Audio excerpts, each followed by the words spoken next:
ইতিমধ্যেই উত্তরবঙ্গে সফরে গিয়ে মুখ্যমন্ত্রী মমতা বন্দ্যোপাধ্যায় বেশ কিছু কড়া নির্দেশ দিয়েছে, যা সকলকে মানতে হবে। তো বন্ধুরা, মুখ্যমন্ত্রী মমতা বন্দ্যোপাধ্যায় কী নির্দেশ দিয়েছে, সমস্ত পশ্চিমবঙ্গবাসীদের জন্য তিনি কি ঘোষণা করেছেন, সমস্ত কিছু আপনাদেরকে এই ভিডিওটিতে একদম ডিটেলসেই জানিয়ে দেব। তো অবশ্যই ভিডিওটিতে আপনারা প্রত্যেকেই প্রথম থেকেই শেষ পর্যন্ত সঙ্গে থাকবেন। তৃণমূল আমল থেকে কলকাতায় বিশ্ব বঙ্গ বাণিজ্য সম্মেলন শুরু হয়েছে। একই ধাঁচে উত্তরবঙ্গেও শিল্পের জোয়ার আনতে এদিন বিজনেস সামিটের আয়োজন করা হয়।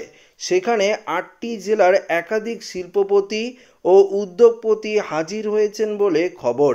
মুখ্যমন্ত্রী বলেন, শিল্পের জন্য রাজ্যে নিজের জমি ব্যাংক আছে, প্রচুর দক্ষ শ্রমিকও রয়েছেন, ছোট ছোট শিল্পেও প্রচুর কর্মসংস্থান হয়। সে কারণে ভারী ও ক্ষুদ্র দুই ধরনের শিল্পই আমরা গুরুত্ব দিচ্ছি।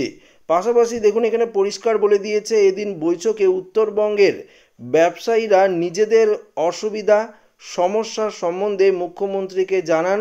একজন ছোট ব্যবসায়ী বলেন, রাস্তায় যখন শিল্পপতিদের গাড়ি যায়, জিএসটি, টোল ট্যাক্স, পুলিশ ইত্যাদির হয়রানির জেরে কোস্টিং বৃদ্ধি পায়। গোটা দেশ জুড়ে এটা হচ্ছে, গাড়ির ভাড়াও বৃদ্ধি পেয়েছে। আমাদের জন্য অত্যন্ত কষ্টকর একটা বিষয় হয়ে দাঁড়িয়েছে।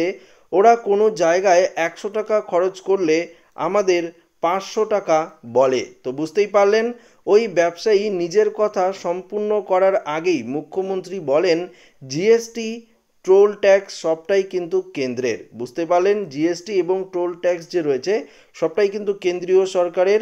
এখন তো একটাই ট্যাক্স, আগে রাজ্য নিত।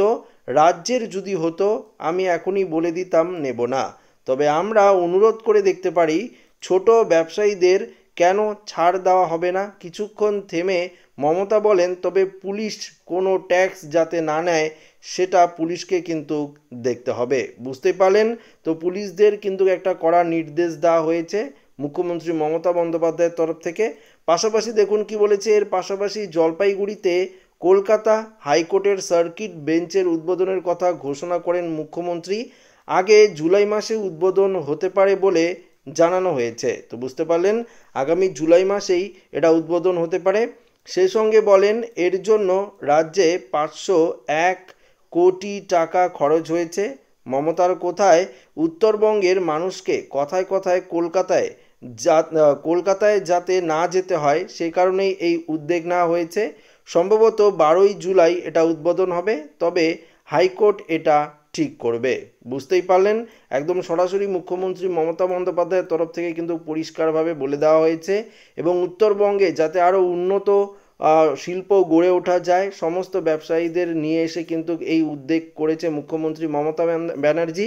পাশাপাশি যে দীঘায় জগন্নাথ মন্দির যে তৈরি হয়েছে, সেই জগন্নাথ মন্দিরে যাতে উত্তরবঙ্গবাসীরা সরাসরি কানেক্টেড অর্থাৎ যোগাযোগ করতে পারে, তার জন্য কিন্তু ভলভো যে বাস রয়েছে সেই বাসগুলো উদ্বোধন করা হবে খুব শীঘ্রই।